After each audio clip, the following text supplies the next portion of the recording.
又被我买到了38一斤的金钱腱，又新鲜又好看，可惜呢只有这一条。卤料汁是我自己熬的，你们也可以稍微的参考一下，卤出来很香。刚好明天又是冬至嘛，我是做给他们备着的。其他部位也都是一个价，我不知道你们那边是多少。这是一个大一点的牛腱子肉，切开和金钱腱一对比，你就能知道金钱腱它那个筋膜会比较多哈，吃起来口感就好。还带了一大条的这种牛肉，不知道是牛腿肉还是哪个部位，反正新鲜的食材我不会去给它泡，基本上就是用温水给它冲洗干净。这个就要看自己的喜欢吧，有的朋友会泡个3-4个小时啊，或者是一晚上啊，但是新鲜的食材我觉得还是要现做。锅里面倒一点油，放一点葱姜，然后趁这个加热的时间我们掰上一点香料啊，就什么桂皮啊、八角，还有一点香叶，也都是家里面经常会用到的一些调料，给它掰碎比较好入味道。还有白芷、炒果，你给它拍一拍，这样的话呢再加一点花椒跟干辣椒，就这些，你稍微的用热水给它冲洗一下，刚好锅里面的葱姜已经炸出香味了。香料加进去，你就要把火调小哈，火大了就容易糊，糊了就有苦味。然后再加上1勺的黄豆酱，半勺的柱侯酱。家里面如果没有柱侯酱，我们就用纯的这种豆酱哈，啥豆酱都行，你多加一点点倒进去，熬一熬，那个香味出来以后，淋上3圈的生抽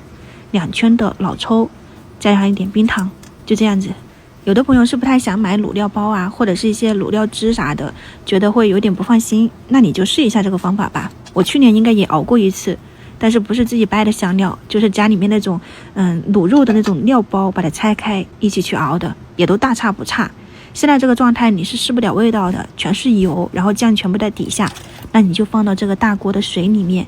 第一就是怎么说呢，你要试味道，就是这个卤水好不好，再放肉，先把卤水调好，煮个10分钟左右，看一下咸淡、香味，还有一些什么甜度或者是颜色，加一点盐调一调，就和平常吃饭的那种咸度都差不多，不要下得太重哈。这个盐可以后面再加都没关系，主要是看一下这种香味，把牛腱子放进去也都差不多了。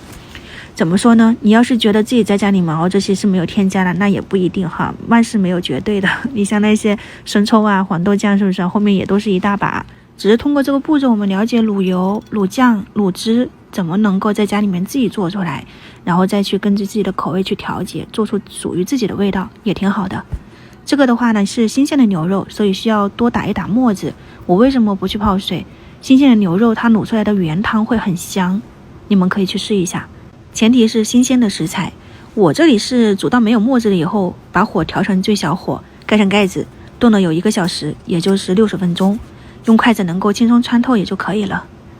这个的话呢就是靠泡入味道，你就泡一晚上啊，明天再来拿出来。但今天晚上他们要吃嘛，我就提前拿出来几坨，做一点小零食啥的。这个金钱腱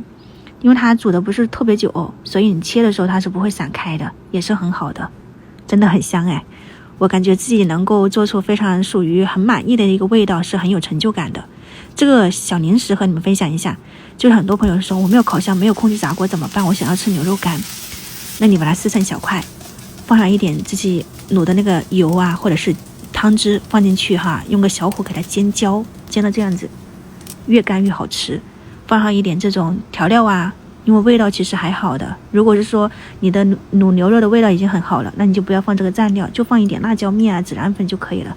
你去试一下。还有一种吃法就是我们之前自己熬了一点这种花生辣子，我想要给它拌一拌。其实你也可以做冷吃牛肉，就是放一点干辣椒和它一起炒一炒，焖一焖，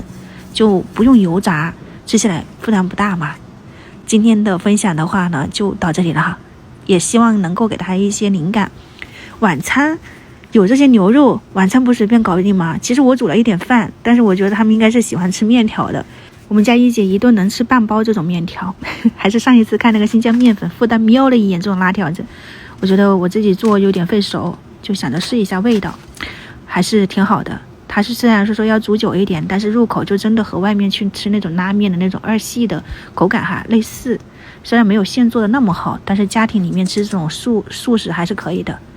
搪瓷盆也买了，他们想要吃那个草莓蛋糕，下一周再说吧，我先捞个面条。